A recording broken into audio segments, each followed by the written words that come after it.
Hello everyone, welcome to Everyday Prepared. Thanks for watching.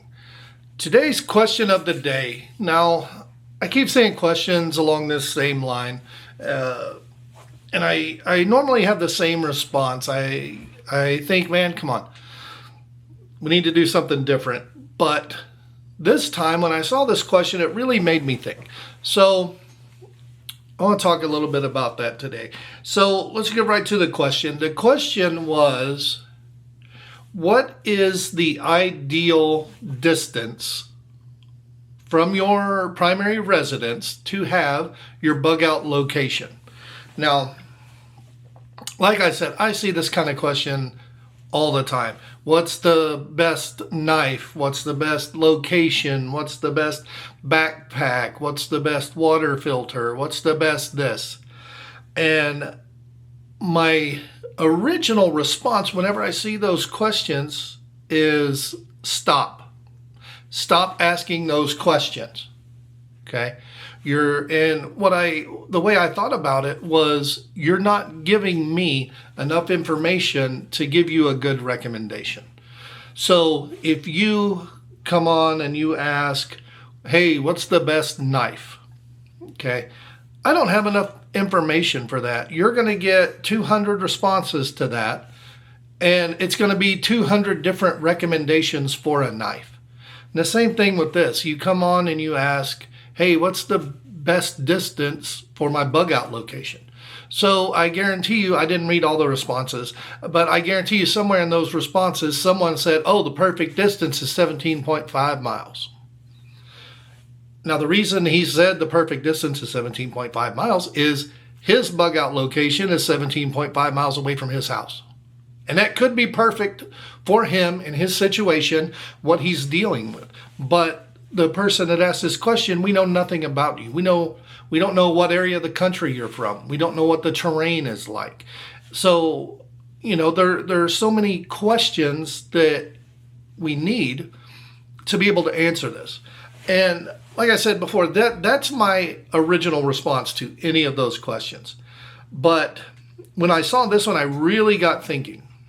And what I discovered is stop asking those questions.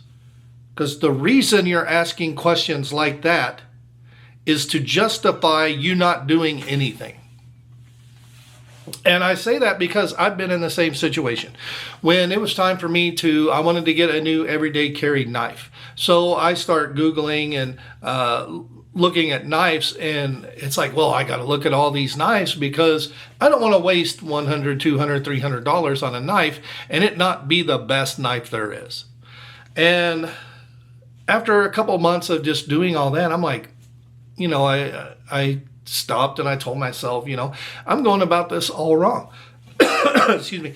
What I need to be doing is looking at what are my uses for this knife every day. Okay. Mostly what I do is I open packages. I open evidence bags, boxes, envelopes, things like that. So 90% of what I use my knife for, just about any knife in the world will work for. But what I was doing was I was using the justification of not wanting to waste, all this money and not have the best product for what I need. But I didn't go to look for help to determine what the best tool for my situation would be. I just would Google, hey, what's the best everyday carry knife? And if you do that, there are thousands of web pages that have lists of the top 10, top 50, top 100 everyday carry knives, the top 10 everyday carry knives under $100, the top, 20 everyday carry knives under $200, under $50. There are thousands of these web pages and articles and things that you can look at, but all you're doing with those is wasting time. Okay? You're not doing anything to make your situation any better.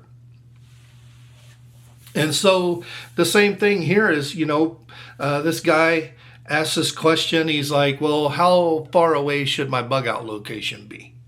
And you know your location better than anyone. We don't know the traffic patterns of where you live. We don't know where the quote bad part of town where you live is. We don't know where the rich people live. We don't know the industrial areas. We don't know where you have fresh springs running through, where, you know, it'd be an option for clean water. So a better question would be, you know, hey, I live in Southwest Missouri. I'm looking for, you know, an area that has year-round creeks running through it. Looking for so much of it to be wooded acres where, you know, I can get off the beaten path a little bit. So these questions, and I see dozens of them every day. All we're doing is stalling. You know, do something. Go out, practice your gardening. You know, if you think you need a new knife, just go buy a knife. Don't do all of this. Well, what's the best this? What's the best that? You're never going to get a good answer for that. And trying to justify it to yourself is just another stall tactic. And like I said, I am guilty of this myself. I've done the same thing numerous times whenever it's time for me to get something new. I research the hell out of it, and all the research I do really doesn't help make anything any clearer until I step back and I decide, well, this is what I need this item for. I need it to do this, I need it to do this, and I need it to do this.